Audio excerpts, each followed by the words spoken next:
Welcome to the Tyneside Irish Cultural Society Podcast with me, Michael McNally. Hi everyone, and welcome to the second Tyneside Irish Cultural Society Podcast. It's good to be back. 4 weeks after our first show, and an awful lot's happened in that short period of time. We've lost two absolute legends in Jackie Charlton and John Hume, who will be greatly missed. We've also entered the era of the mask, and I hope everyone's got a nicely designed one for when you go in to get your takeaways. Anyway, I thought I'd start this week's show with a real positive character. Please welcome Mr. Pat Spade.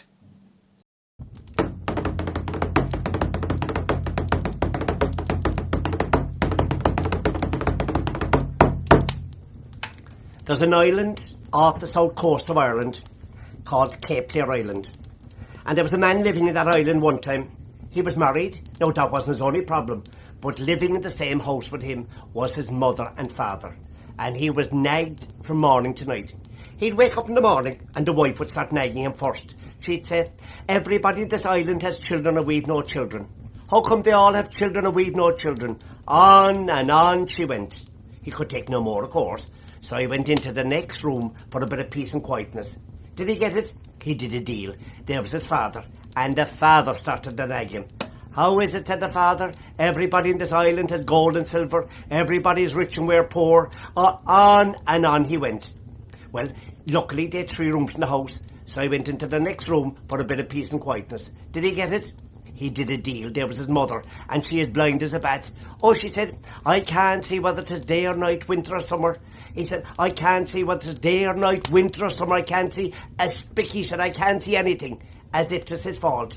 No, it wasn't. So when men get nagged like that, there's only one thing to do. Take a hike. So he was walking down by the shore, and you know when you be fed up, you be kicking stones, and he started to kick the stones, and it was a funny sound came out, and he reached down, and what did he see there only? A flattened, squashed up teapot, and he gave it a bit of a shine like that. Next there was a big burst of smoke. "I am the genie of the lamp." "Oh, thanks be to God," he said. "You're exactly what I wanted. I could badly do with 3 wishes." "How tough," says the genie. "I'm Irish." He said, "What difference does that make? An Irish genie can only give you 1 wish." "Ah, come on, I'm stuck. I need 3 wishes. 1 wish," he said, "take or leave it." He said, Can I think about it?" "You can, of course," he said. And he went up to his wife. He said, "I'm just after meeting a genie, and the genie's after giving me a wish. What'll I wish for?" "Oh," she said, "we're married for years and we've no family. Wouldn't it be lovely to have a baby around the place, laughing or crying? Wish for a baby." "I'll do that," he said. And he goes into the next room and he meets his father. And he said, "Father, I've great news. I'm just after meeting a genie, and the genie's after giving me a wish, and I'm going to wish for a baby." And the father said, "A baby? A baby? What kind of a clown of an idiot did I rear, wasting a wish on a baby? Wish for gold," he said, "and we won't be poor anymore." "All right, so Dada, I'll wish for gold." And he goes into the last room. He said, "Mother, our troubles are over. I've just met a genie, and the genie's after giving me a wish, and I'm going to wish for gold." And she said, "What good is gold or silver to me," she said, "when I can't see whether it is day or night, winter or summer? Would you not wish that I get my eyesight back?" So the next morning he goes down, picks up the teapot and gives it a bit of a shine. Out comes the genie, and the genie said, "Well, did you make up your mind?" "I did," he said. Do you know what he wished for? He wished that his blind mother could see a brand new baby in a golden cradle. And agus is sinna much scale. Pat Spade, it's a great pleasure to have you here on the podcast for the Tyneside Irish Cultural Society. Thank you very much for agreeing to take part. I hope you're well. How's life over there? Michael, if it was any better, I'd be complaining. It's that good. That's good to hear. Once you're looking down at the daisies rather than looking up at them, you can't complain. Fantastic. Now, listen, I saw you perform a few years back in the Tyneside Irish Festival, and you were absolutely amazing. Fantastic. I love the image. When you walked into the room, you stood out with your hat and your look, and it's just, you know, the world needs more people like you to brighten the place up and to educate people. And you made a huge impact on me and everyone who saw you. When did you realise you could tell stories? I drifted into being a storyteller, even though the question I'm often asked is, have you been a storyteller all your life? And I'd often answer by saying, not yet. Do you understand me? Yes, So, right, there were different ways why I got into it. I was born in Cork City, and my mother came from a rural background from Kerry, from the mountains. And she had about 8 sisters, and every man in Cork was chasing those sisters. So every Saturday night in our house, which was, I suppose, a tenement building, to tell you the truth, we had one room which was upstairs, like upstairs, downstairs. We had a room upstairs, our parlour, and everybody used to sit around that. They had their own chair, they had their own song, they had their own recession. Everybody had to have a party piece. And because I don't normally sing, and when I sing, I don't sing normally, I had to come up with a party piece. Everybody had to have a party piece. Now, at the time, on the radio, I was very much influenced by an actor playing the part of an Irish storyteller. His name was Eamon Kelly. He was my hero. We used to listen to him every Sunday, and then sometimes he'd be on during the week telling stories in a traditional Irish Anarchy style. Years later, they say you should never meet your heroes. We were side by side on the stage for the last concert he ever gave alive, Eamon Kelly, which was below at a festival in Courtmacsherry.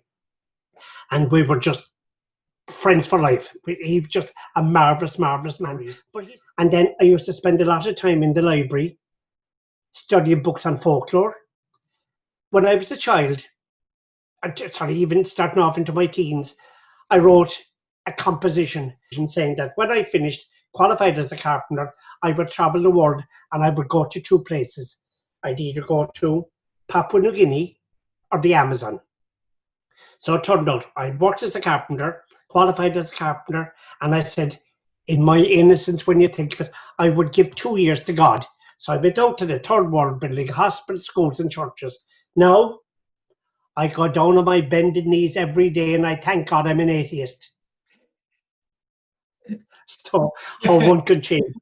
Then I left for New Guinea and I came back to New Guinea in 1974, having lived there for 3 years, and their whole lives were stories, because every bush, every tree, every rock, every fish, every stone had a story behind it. Now, same as in Ireland long ago, every field in Ireland had its own name. Every tree, like people had very similar, some same superstitious ideas about it, but everybody knew their trees and they knew their areas. So if we'd only listened, we wouldn't be building houses on a floodplain because we looked at the Irish name, this area subject to flooding. But no, we skipped the Irish names, we built houses on them, and before we knew it, all the areas flooded out. So anyway, I was from the Scouts. I used to love to read comics, a thing called 64 pagers, which was obviously 64 pages, cowboys, westerns, and all these stuff I used to devour, and books on folklore. And there was a storytelling group started in Ireland, in Cork, and I joined that, and I found a natural home. Then I was invited to festivals, another festival. You start on the outside, and before you know it, you're in the middle. But thanks to storytelling, I've met the most fantastic people in the world. I've met so many musicians. I've met so many storytellers. John Campbell, I could just list out the name of these people that I got to know through storytelling. I've traveled the world. I've been to America, Canada, Tibet, Nepal, through storytelling. So it's been an amazing journey so far. Do you have any links with Tyneside? I don't have it other than that the big link between Tyneside and Irish. I mean, Tyneside opened its doors and its rivers and everything, and its workshops and steel mills to the Irish who were starving after the famine. Tyneside opened the doors and welcomed them. If you think between Greater Newcastle, way up to Hebron, the whole of the Irish connection is huge. No, Tyneside to me was the festival was just another festival that I was invited to, until I met the bowl Tony Corcoran. And when I met Tony Corcoran, things changed utterly. A terrible beauty was born. I've been going off for about 15, 16 years at least. But when you go to Tony Corcoran's festival, Tyneside Irish Festival, it's like working for the electricity supply board. You're on call 24 hours a day. He said, Pat, you're off for a while. Look, what we'll do is we'll dash up to the convent and tell the nuns a couple of stories and I'll play a few tunes. I remember once we were visiting the local convent. Now, look how small the world is. In the convent was a nun from my own home place who was born and reared 30 yards from my own house. The Moynihan sister, I don't know what her name was, but she was sister of Moynihan to me, right? There she was inside in the convent. So we were there, and of course the Reverend Brother brought Tony and myself into the parlour, the beautiful ware, the sandwiches, tea, and a little glass of something for each of us. And she said, I'll be back to you in a minute. And she was gone for ages. Now, we didn't know what happened, but the fire alarm had gone off in the convent. Neither Tony nor myself heard it. We must have been talking and yapping. And then after a while, the fire brigade came in and found myself and Tony still drinking coffee, still drinking our little booster and eating sandwiches. They forgot all about us. I love it. So the nuns left you? The nuns left us. Anyway, between the jigs and reels, I've been going up to festivals. I found that I'd start off speaking very, very slowly, and gradually I would increase the speed until I could see that their ears were getting accustomed to my accent. Now, with storytelling, you can tell straight away whether you're doing it right or not, because kids will tell you. They'll go, boring, boring. Do you know what I mean? They'll be adults won't be honest. Adults will just stiff upper lip and just leave you go on. Where kids, either you have them or you haven't got them. Kids are about to leave secondary, right? I'd have one short story for them that I would give as a present. It was about this man in China who had a horse, and the horse ran away, stallion. All the neighbours came up and said, haven't you awful bad luck? And he says, good luck, bad luck. Who knows? A week later, the stallion came back with 15 mares, and all the neighbours came up and said, haven't you great good luck? And he said, good luck, bad luck. Who knows? 3 days after, his only son was training one of the horses, and he was thrown off the horse and he broke his leg. And all the neighbours came up and said, haven't you awful bad luck? And he said, good luck, bad luck. Who knows? 2 weeks after that, the local warlord came in and took all the able-bodied men away to a war that there was very little chance of anybody coming back alive from. And the only boy they couldn't take was the farmer's son with the broken leg. Good luck, bad luck. Who knows? And I'd stop there and I'd say, could anybody tell me what that story could possibly mean? And you'd get different ideas. And my idea, I'd say to him afterwards, well, look, I feel that it isn't what happens to you, it's how you handle it. So when things go upside down, Trina Kayla just thinks, what was the storyteller from Ireland saying again? Good luck, bad luck. Maybe there's some good in this that I learned from. No, that's only a sample, because storytelling can be very powerful. But before it's powerful, it must be entertaining. Now, the best teachers in the world, Jesus, Buddha, Muhammad, they all use storytelling to get their version of the truth across. And if they're not entertaining, you're wasting your time. If you were to give a tip to parents telling stories to the children who might not have your skills, what would be the tip that you would give them? Well, especially if you're reading stories. Try to pick out stories that you might enjoy telling yourself. An absolute honour and a pleasure to talk to you. I know you've already told us one little story. Do you have another little short one we could finish with? I'll be short. I tell you why, most people know me for storytelling. But I'll share something with you, Michael. I'm also famous for something else, for having the worst sense of direction you ever had in all your life. Because when I go to Tyneside, I have to be driven to schools and collected because I'll get lost. And I was doing a festival in Galway some years ago. I got completely and utterly lost. I didn't know where I was. But my feminine side must have been up very high that night, because I decided to pull the car in and ask for directions. I saw a farmer in a field. Well, I presume he was a farmer anyway, because he'd loads of pigs around him. And I asked him for directions. Well, the man couldn't be more helpful. He gave me a map, a sketch, directions, and thanked me. And I was just going back to the car, when out of the corner of my eye didn't I spot, hadn't one of his pigs a wooden leg? And I said, I never saw a pig with a wooden leg. I had to ask him. I said, so he said, that pig with the wooden leg, how did he get the wooden leg? Wait till I tell you about that pig, he said. Do you see the barn over there? Big high barn, you couldn't miss it. Well, he said, I was working on the roof of that barn one day, he said, and 'twas wet and 'twas slippery. And I started to slide off the roof. And you know what that pig did? He ran over 3 fields, jumped over 3 ditches, and he landed in a spot to break my fall. Only for that pig being there, I would have broken every bone in my body. I said, he's a great pig. But tell me, how did he get the wooden leg? Wait till I tell you about that pig, he said. Do you see the pond over there, a big pond? You couldn't miss it. He said, my daughter fell into the pond. No one saw her fall in except the pig. He jumped in after her. He caught her by the back of the neck and he dragged her out. He gave her mouth-to-mouth resuscitation and brought her back to life. He's a marvellous pig. Grant, I said, but tell me, how did he get the wooden... Wait till I tell you about that pig, he said. I'm very fond of playing golf, and I played more Saturday mornings. And you know the way you would bring a dog which in the car for company? I used to bring the pig. And I was going along one Saturday morning to play golf with the pig beside me, and didn't I get a mild heart attack? And you know what that pig did? He caught the wheel of the car. He kept turning the wheel of the car, pulled the car into side road, hopped out of the car, flagged down 5 cars until he got one with a mobile phone that had credit. Phoned for an ambulance and got me shifted. That pig that you're looking at there saved my life twice and my daughter type once. He's a marvellous pig. Grant, I said, but tell me, how did he get the wooden leg? Oh, he said, a pig that good, you couldn't eat him all at once. It's been a pleasure.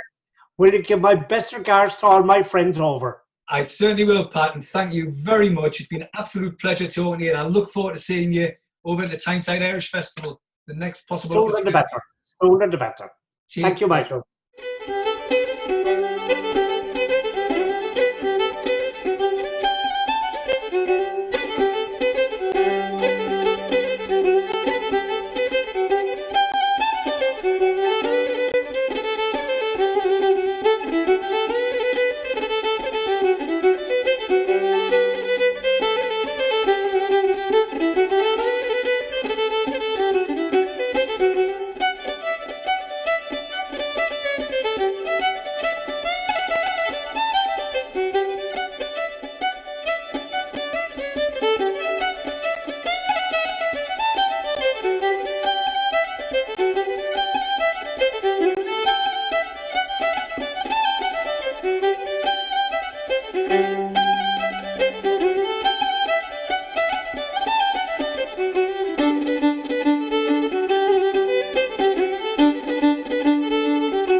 That was the outstanding talent of Perrine Missemer, a violinist from France, and we'll have more from her coming up.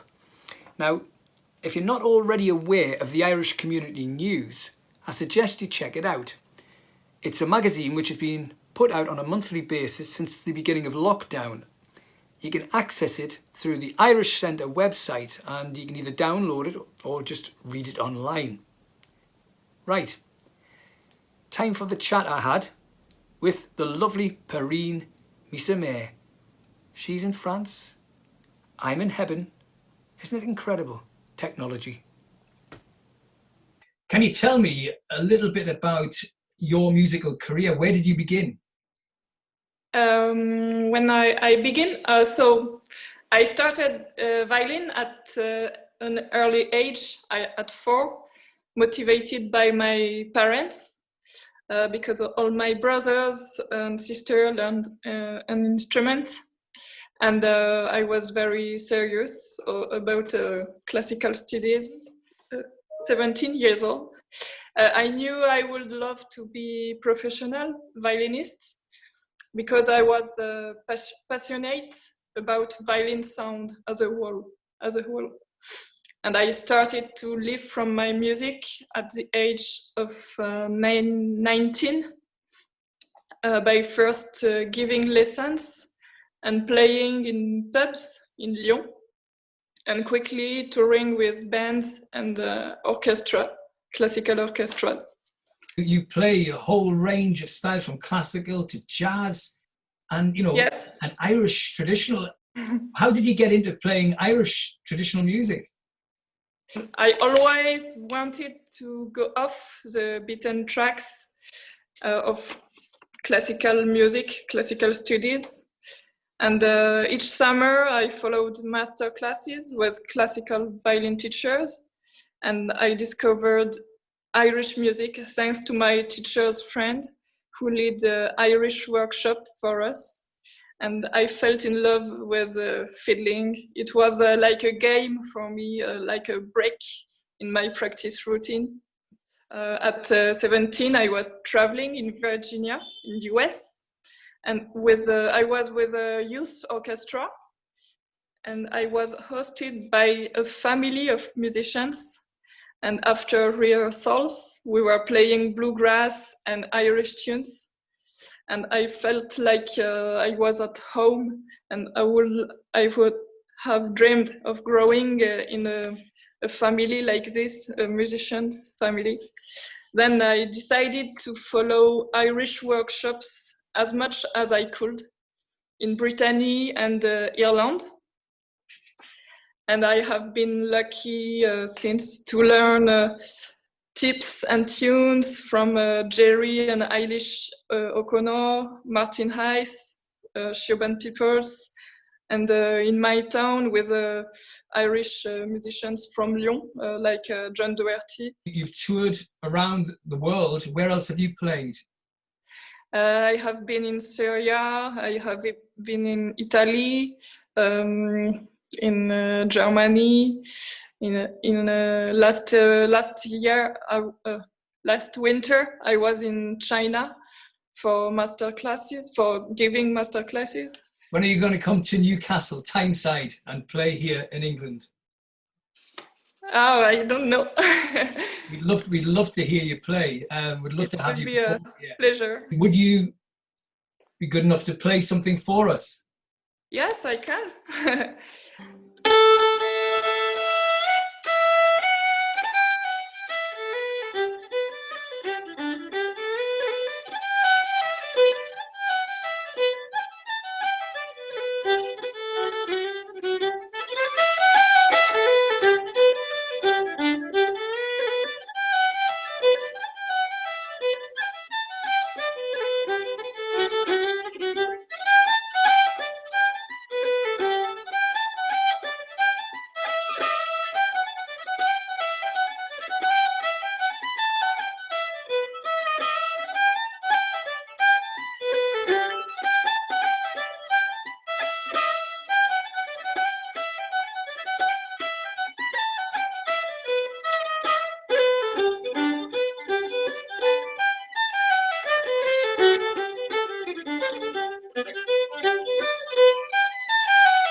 It was Callaghan's Golden Eagle and the Galway Reel.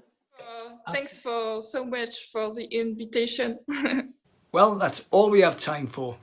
Thank you for watching the Tyneside Irish Cultural Society podcast, and thank you to our guests, Pat Spate and Perrine Misser-May. It's been an absolute pleasure. Stay safe, take care. Thank you.